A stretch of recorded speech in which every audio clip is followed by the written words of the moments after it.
محمد نوازش نے انڈیا سے پوچھا ہے دیوالی کی مٹھائی کھانے کا حکم، دیوالی کے موقع پر لوگ مٹھائی دیتے ہیں، اس کا کھانا کیسا ہے اور اس کی مٹھائی قبول کرنی چاہیے کہ نہیں کرنی چاہیے؟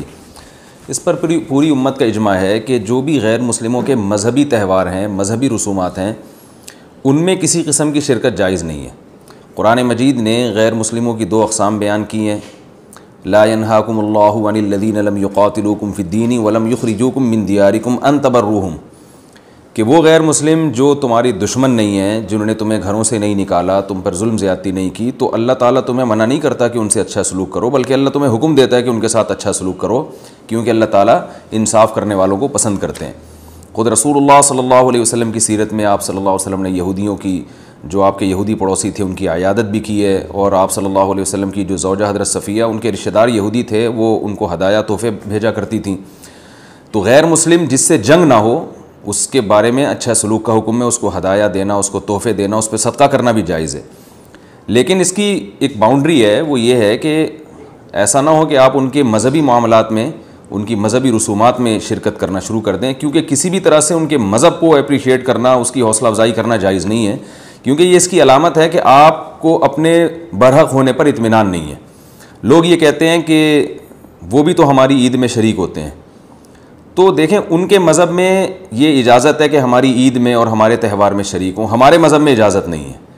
تو ہم تو اپنے مذہب کو فالو کریں گے۔ ہمارے مذہب میں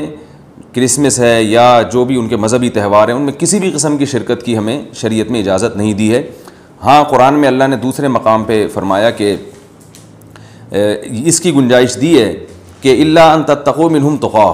کوئی خطرہ ہو، اندیشہ ہو، آپ ایسی جگہ پہ رہتے ہیں جہاں غیر مسلموں کا غلبہ ہے، اور اگر آپ نے بالکل ہی بائیکاٹ کر کے رکھا تو آپ کو خطرہ ہے کہ وہ یعنی آپ پہ ظلم زیادتی کریں گے، تو ظلم سے بچنے کے لیے یا زیادتی سے بچنے کے لیے جس حد تک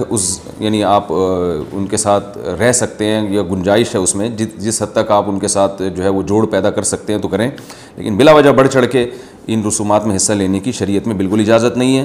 وجہ اس کی یہ کہ اگر آپ ان کے مذہبی تہواروں میں شرکت کریں گے اور تو یہ منافقت ہے، کیونکہ اسلام ایک طرف یہ دعویٰ کرتا ہے وَمَن يَبْتَغِي غَيْرَ الْإِسْلَامِ دِينًا فَلَن يُقْبَلَ مِنْهُ، اسلام کو اپنے برحق ہونے پر اتنا اطمینان ہے کہ وہ یہ کہتا ہے کہ دین برحق ان الدین عند اللہ الاسلام،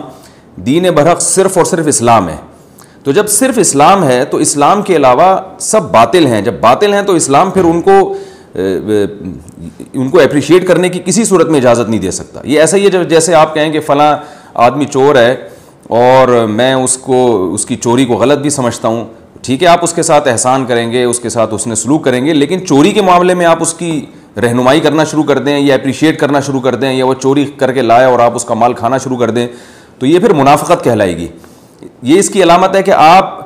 کے چوری کے بارے میں وہ جذبات نہیں ہیں جو ہونے چاہیے۔ تو اسلام نے غیر مسلم کے ساتھ حسن سلوک کا حکم دیا، مگر اس کے مذہب کے معاملے میں 2 ٹوک بتا دیا ہے کہ کسی قسم کی مذہبی رسوم میں ہم ان کے ساتھ شریک نہیں ہوں گے، بائیکاٹ کریں گے، اور ہم یہ کہیں گے کہ لکم دینکم ولی دین، آپ کے لیے آپ کا دین ہے،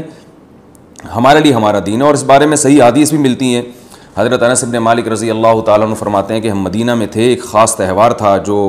شروع سے اہل عرب کا چلا آ رہا تھا،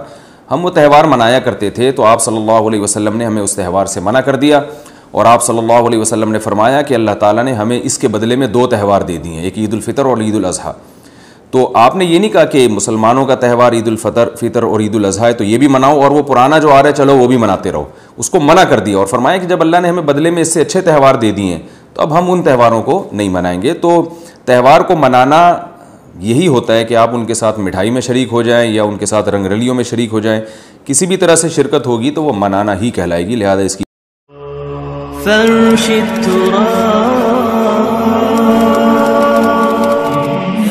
التراب يضمني وهو غطائي حول